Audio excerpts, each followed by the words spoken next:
Welcome दोस्तों एचटीडी with IQ. तो चलिए आज स्टार्ट करते हैं फिजिक्स की क्लास 10 की ये पहली क्लास।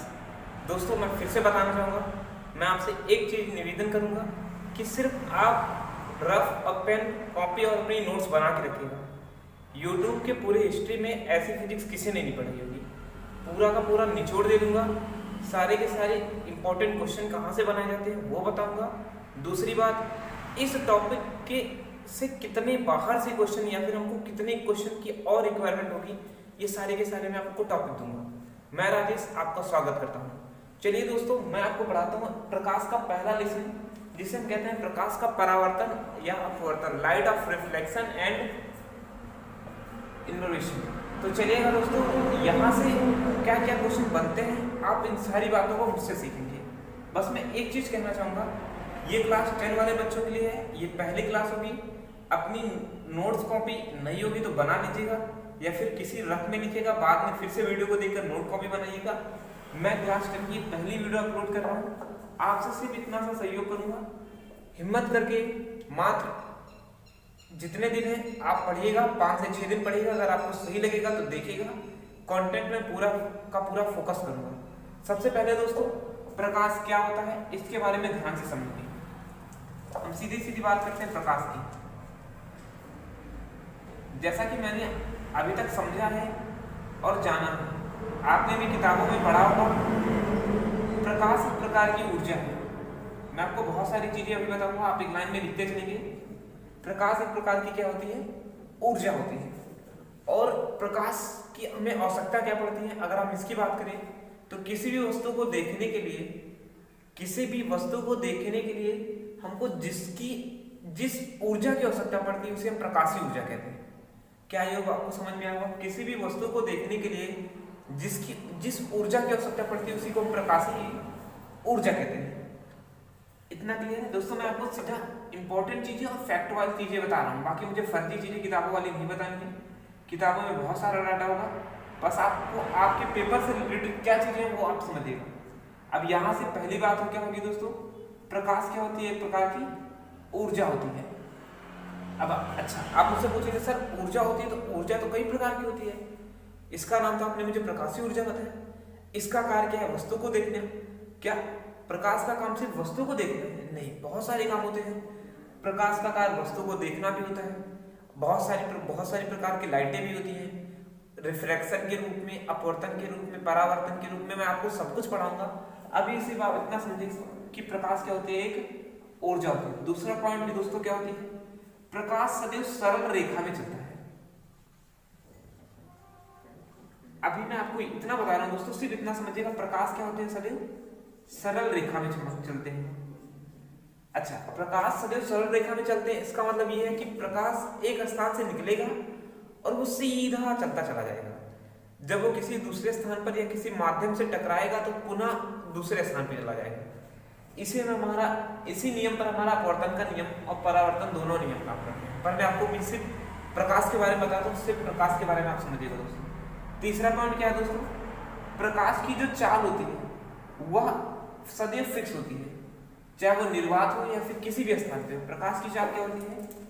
इनकी चाल होती है 3 × 10⁸ मीटर प्रति सेकेंड। ये होती है प्रकाश की चाल।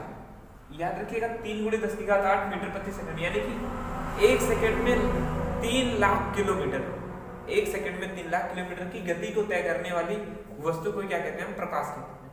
अब माध्यम के बदलने पे प्रकाश की चाल बदल जाती है, ये भी सही है, लेकिन इस चीज को हम आगे समझेंगे। तीसरा दोस्तों, प्रकाश किस प्रकार का गुण है?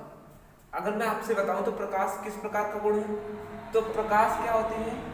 प्रकाश एक वास्तविक गुण है जो कि वैद्युत चुंबकीय तरंगों के रूप में संचरण करती है।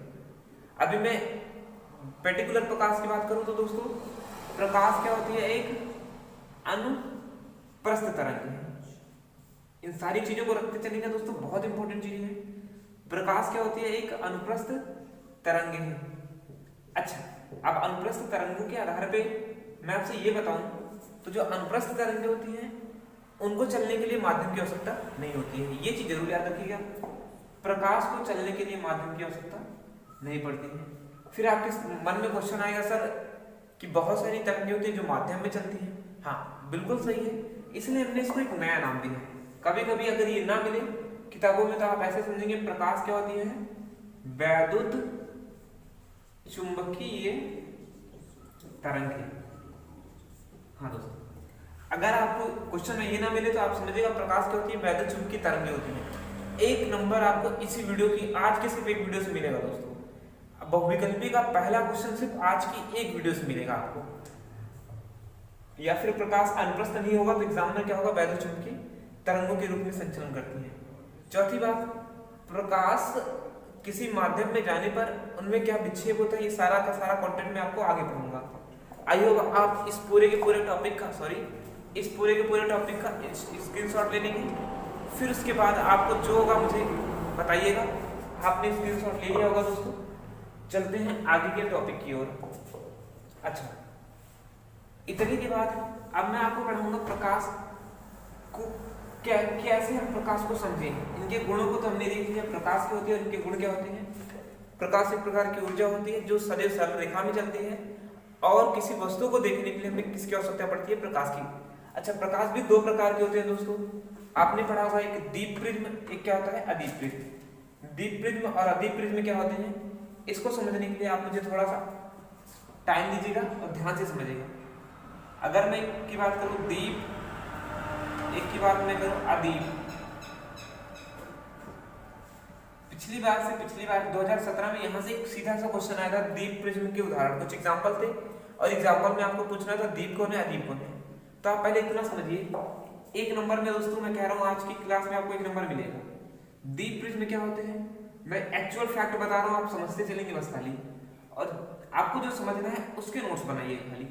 अपने हाथ से अलग से भी लिख लीजिएगा, जो आपको लगे कि हमको ये तो पता है उसके छोड़ दीजिएगा। दीप की बात करते हैं दोस्तों, तो दीप, एक मिनट में इसको मिलाओ, ये सही है ना। हाँ, दीप की बात करते हैं तो ऐसा प्रकाश जो स्वयं उत्सर्जित हो उसे हम दीप प्रकाश कहते हैं। दीप प्रकाश जैसे सूर्य का प्रकाश, जैसे कोयले में उत्पन्न प्रकाश, जैसे टार्च में उत्पन्न प्रकाश, ये सारे के जैसे मोमबत्ती में उत्पन्न प्रकाश, ये कैसे होते हैं दोस्तों, दीप प्रिज्म।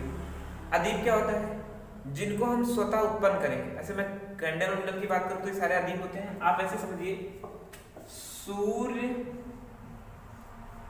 तारा, सूर्य से उत्पन्न प्रकाश, तारे से उत्पन्न प्रकाश, और उसके साथ साथ ही सूर्य की बात करते हैं, तारे की बात करते हैं, और बहुत सारे आपके उल्का पिंड होते हैं उनसे उत्पन्न प्रकाश, ये सारे के सारे किसके अंतर्गत आते हैं, दीप प्रिज्म में। अदीप की बात करते हैं तो मैं आपको सीधा से बताऊं, जो स्वतः उत्पन्न ना हो, जिनके लिए हम अपने वर्क को करें, वो सारे प्रकाश कैसे होते हैं, अदीप प्रकाश होते हैं। जैसे बल्ब से प्रकाश निकलता है, कैंडल से प्रकाश निकलता है, पर कुछ किताबों में अपवाद होता है। पर आपके लिए जो इंपॉर्टेंट क्या है दोस्तों वो समझिएगा। यहां मैं लिखता हूं उपग्रह, ये इंपॉर्टेंट है। उपग्रह कैसे होता है, अदीप। दूसरा क्या है दोस्तों, चंद्रमा। आप फर्जी चीजें नहीं रखेंगे, सिर्फ एग्जाम्पल के टॉपिक में जो हमारे लिए इंपॉर्टेंट है वो। उपग्रह कैसे होता है, अदीप। चंद्रमा कैसा होता है, अदीप। आई होप आपको ये चीज समझ में आ गई, क्योंकि चंद्रमा में स्वयं का प्रकाश नहीं होता। जब सूर्य का प्रकाश पृथ्वी का चंद्रमा पर पड़ता है तो चंद्रमा चमकता उनको दिखाई पड़ता है।